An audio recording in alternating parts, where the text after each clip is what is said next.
Happy Sunday. How y'all feeling? How y'all doing? Yes, we're up for 3 for 3 right now. So, as y'all may have seen from the title of this video, we're gonna be doing something a little bit different today. I am setting a new intention to let it all out on Front Street. Okay, so what that means is there's nothing that I'm hiding. There's nothing that, you know, I am keeping too close to my chest. And it's not that I haven't been like this way before, but I want to begin to break the mold of what it looks like to be a spiritualist, what it looks like to be a teacher, what it looks like to have the knowledge and wisdom and to be stepping into a role of changing people's lives, but then also 100% being my complete and full self. So I'm showing you guys so much more of my life. I want to do that more with this channel, but today what we're doing is we're rolling up. Now, what are we rolling up, you may ask? I'm just going to show you guys. This is Lotus. So it's so funny. So many people assume that I smoke weed. I don't. I get unbelievably paranoid when I do that. But what I will smoke time to time is Lotus. And before we get into today's video, you guys already know the topic if you're seeing the title, which is the 5 elements of manifestation that many people don't talk about that are really essential when it comes to recreating your reality.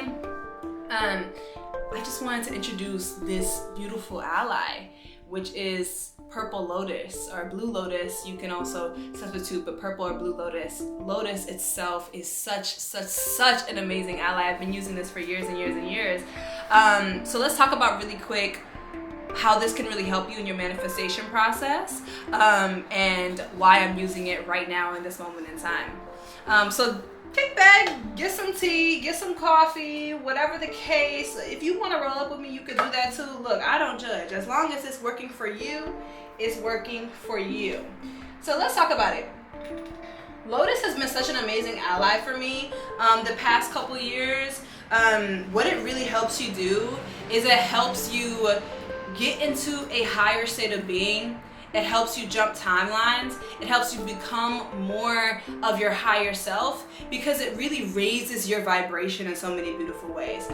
It's been historically used by the Egyptians to help with meditation, and they used to make a wine out of lotus petals to really put themselves in a euphoric or higher vibrational state while they were doing different rituals. You guys, I'm sure you guys have seen before many times that the Egyptians had such a beautiful life that was really surrounding, or it was really revolving around spirituality. So they used lotus in so many different ways back then. And also what they used lotus for as well was an offering to the gods. So an offering to the different Kemetic gods. And it's just such a beautiful, beautiful ally. And why I'm using it right now is because just like how I'm bringing y'all through really a portal through Hidden Divinity, which is of course launching March 10th, y'all already know. But I'm bringing myself through a portal at this moment in time. I'm opening up my throat chakra so much more, my Visuddha chakra. I'm opening this up so much more. I'm opening up my crown so much more. And I've gotten the message so much over the past couple months from, you know, priests in my community, from my friends, from different people that, you know, it's time to stop hiding. It's time for me to stop hiding. It's time for me to show all parts. So this is part of the reason why I'm using it, is because what Lotus really helps you do is it helps you come into that state of the higher vibration of love, of pure acceptance of not just the outward reality, and accepting that you can also change the outward reality through your power, through your purpose, and through your destiny, but acceptance of your own being and acceptance of all parts of yourself. So that's why I'm using Lotus right now. And so I've been smoking it a little bit. I've been drinking it as a tea a lot. I don't smoke this whole thing in one day. I probably smoke it over the course of a week, one little thing of this.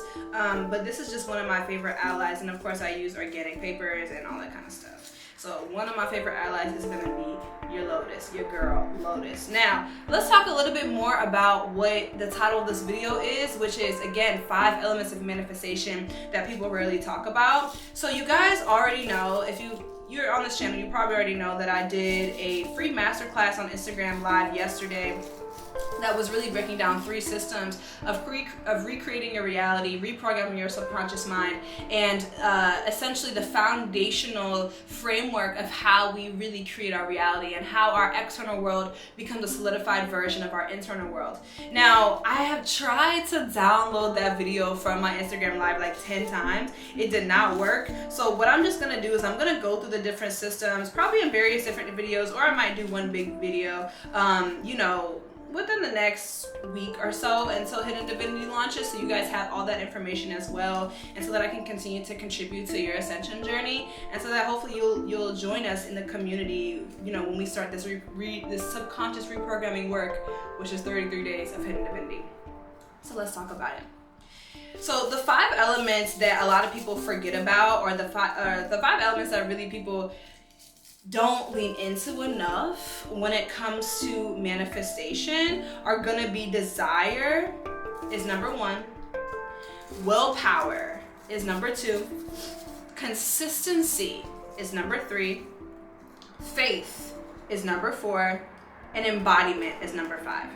Now, sit with that information for a moment, okay? Just sit with it and just think about it for a second, okay? What does this really mean? Well, if we look back, and I'm sure you already know if you're on this channel, if you're watching this video, that in order to manifest anything, we must have, number 1, a clear intention for what we want. Number 2, we must have the action-based plan that's going to bring into fruition.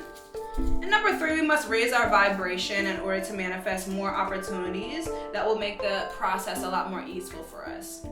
So how does consistency, willpower, faith, and embodiment, and desire all fit into this? Well, number 1, when you begin to say, hey, I want to recreate my reality, I want to manifest the life of my dreams, the first thing that you really have to do is you have to come into a state of accepting that your current circumstances are unacceptable. Now, what does that mean? And how can we see this as maybe contradictory to some spiritual teachings? Of course, acceptance is the greatest form of peace. However, and this is what my spiritual and my religious practice believes, is that we all have a specific destiny and a specific purpose and a specific reason why we reincarnated into this realm. We reincarnated into this world, okay? And so what that means is, and I was doing my Ori prayers this morning, I was just reading about this in a book, about how our life will be harder. All aspects of our life will be harder. Abundance, peace, love, and joy, all these different pillars of life, they will not be in balance, and they will be so hard if we do not follow our true life's purpose, if we do not follow our true life's destiny, our true life's path. And so what that means is, when we have a desire within our own being to manifest or to transform our lives, knowing that that desire is a vision, and knowing that every vision is a prophecy given to you by spirit, then we can understand that that really is a glimpse into the future of what you're supposed to be bringing forward. And so when we talk about acceptance, when we talk about peace, it is a multi-layered concept. Yes, be in acceptance and be in gratitude for your current state of being, but also be in gratitude for the visions, prophecies, and desires that your Ori, that your higher self has placed on your heart, knowing that it is part of what you are supposed to be fulfilling in this world.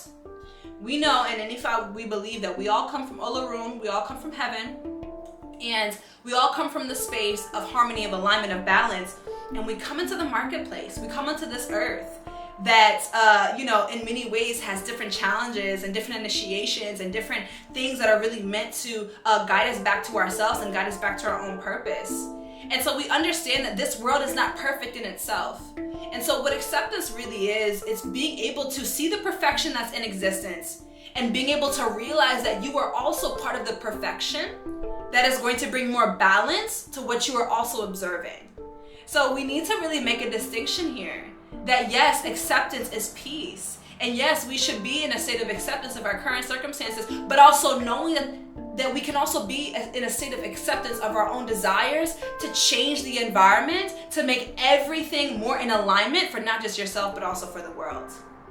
And so when we talk about creating our reality or recreating our reality, and what recreating your reality really just means is coming into alignment with your destiny's purpose, coming into alignment with your soul's mission, thus fulfilling all aspects of the beautiful things of this life experience, that's fulfilling more abundance, that's fulfilling more peace, that's fulfilling more love. Take a sip. That we must begin to honor those desires again as prophecies and as visions from spirit that literally were given to us by spirit. And so accept and come into peace with your current circumstances.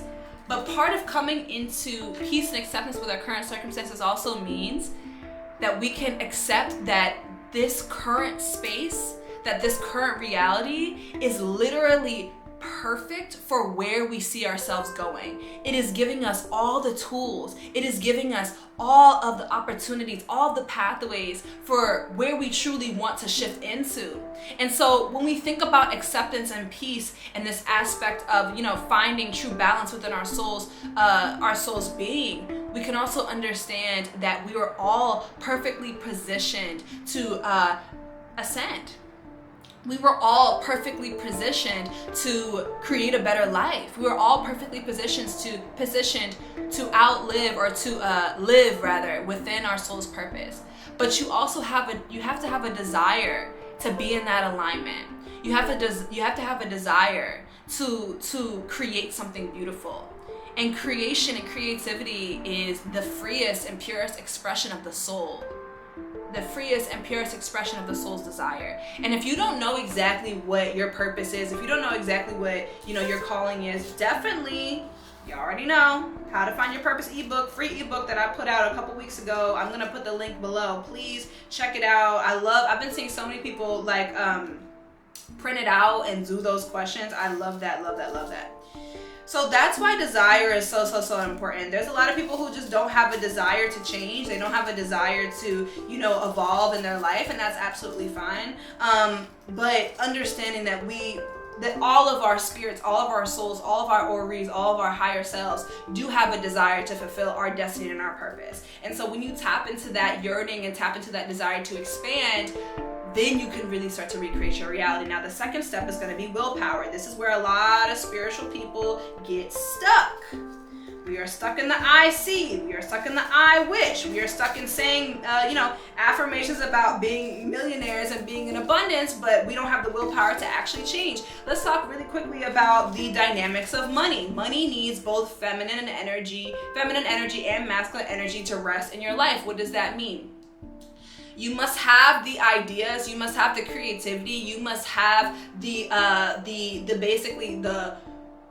openness and receptivity to receive the ideas that will give you more abundance, and then you must have the masculine container to be able to hold it. What does that mean? Masculine container is going to be step-by-step processes of how you're going to let it in, reminding ourselves that money is free, reminding ourselves that the abundance that is waiting for us is waiting to be let in, but it could only be let in through different systems and different processes and different step-by-step, structures that we create to really allow the money in. So what does that mean? A step-by-step process for you may be offering a service, and then in that service, while you're giving a certain energy to somebody, maybe you're giving healing, or maybe you're giving a tax service, or whatever the case is. Our purpose manifests in so many different ways. While you're giving that service, that masculine container for that hour that person has for you is going to also let the money in from that current exchange, right? So having those masculine containers.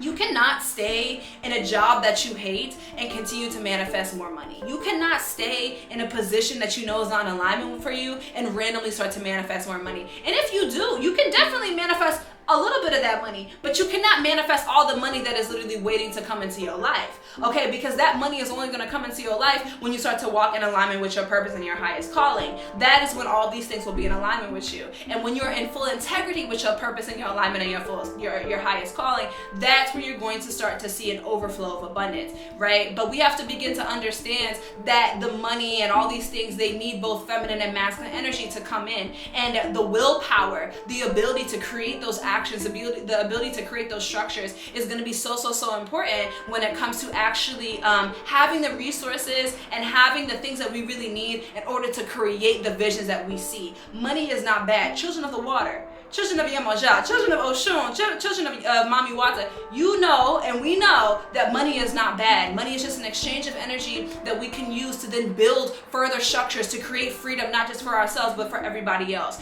You need to really, this is a little bit of a side tangent, but you really need to realize that there are going to be so many ways that spirit grants you ease. I can sit here and tell you 10 ways that spirit granted me ease this year that has nothing to do with money. But you need to be open to all avenues of how spirit wants to give you freedom and how your higher self wants to give you freedom. There's a lot of spiritualists who are very against money. And by all means, you can be against money and you can go move and, be in nature and be in spaces where money is not needed. But the issue that I begin to have with spiritualists is that you cannot be halfway in and halfway out. You cannot be saying, I hate money, I hate money, I hate money, but still stay in these places and these systems that are based on money. So either you're going to decide, I am going to create the structure, I'm going to use my willpower to create the structures that are really going to bring in the freedom for me to create more ease for not just myself, but also for everybody else, or you're going to decide to put it all down. But you can't be half up and half down, babe. That's just not how it works, right? So we have to have the willpower, and that really, and I use money as an example, but we have to begin to have the willpower to really begin to create the systems that are really going to bring in our visions into our life experiences, right? And then we have consistency, Now, what does that mean? Consistency. This is so hard for some folks. I know for me, it can be hard as well. But I'm a child of Ogun, as it may be very clear. And children of Ogun are very, very much known to just be relentless and never stop and be very stubborn. And that's how I am. But for those of us who, lack consistency, we really have to begin to ask ourselves, what shadow aspects are really at play here? Now, what do I mean by that? One of the major shadow aspects that we have is feeling unworthy. Take a sip. One of the major shadow aspects that many of us have is feeling unworthy. And of course, this unworthiness begins at the sacral chakra, at the Svadhisthana chakra. And when we have those feelings of unworthiness, and this, can be created through sexual abuse, it can be created through different traumatic experiences in our childhood. It can be created through any experiences that have halted or taken away our creative or sexual energy, right? And so when we have those feelings of unworthiness, what ends up happening is it manifests in a lot of different ways. Now, if you guys have taken my group courses, Sacred Moon Circles, they're not group courses. It is a group course. I've done group courses, but more so they're group meditations or group workshops is the word I was looking for. If you guys have taken my group workshops and you know that the way that I teach shadow work is going to be on a 3-step system. One is we look at the specific base energy that's really going on, and then we have an underactive expression of it or a suppressed expression of it, then we have an active expression of it, and then we have an overactive expression of it. So when we have worthiness, the underactive or suppressed expression of worthiness is going to be through avoidance, procrastination. And what procrastination really just is failure to feel like you're worthy. Failure to feel like you're worthy of the task at hand. And so then what does that create? That creates inconsistency. That creates you constantly, going back and forth and, maybe having the willpower but unable to stay consistent. Consistency is so important. It's so important for so many different reasons, and this is exactly why, again, I created Hidden Divinity. It's going to be the link in my bio, because what it really does, what Hidden Divinity really does, is it puts you in a community of everybody who's doing the same thing every single day, who's, you know, checking in, who's telling everybody their experiences, who's, you know, really showing up every day. So you have group accountability to stay consistent. And it's really important to stay consistent with spiritual work, because you doing the spiritual work one day is not going to do anything for you, baby.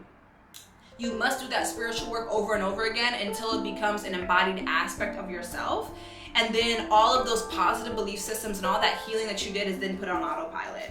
So consistency is really important, because it really helps you to step more into your embodiment. And that embodiment is going to be the magnet in which you would begin to attract in your reality, your opportunity, your experiences. And so consistency is one of the most important parts as well. Then we have faith.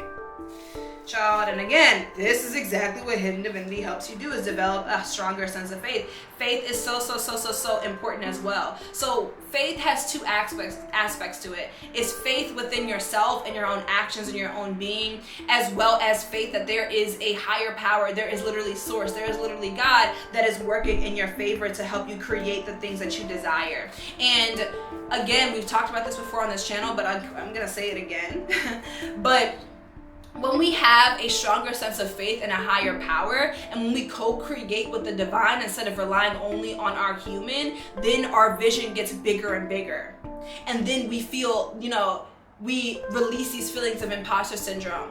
We release self-sabotage. We release inconsistency. We release all these shadow aspects, because we're then tapping into a higher level of energy. We're tapping into a higher level of creativity. We're tapping into a higher level of inspiration that may be hard to just feel on your own. But when you tap into those higher dimensions, and you tap into that higher level of faith, and you co-create with God, your creations will never be limited. You will see the ripple effects of your creations for years, for decades beyond when you actually created it.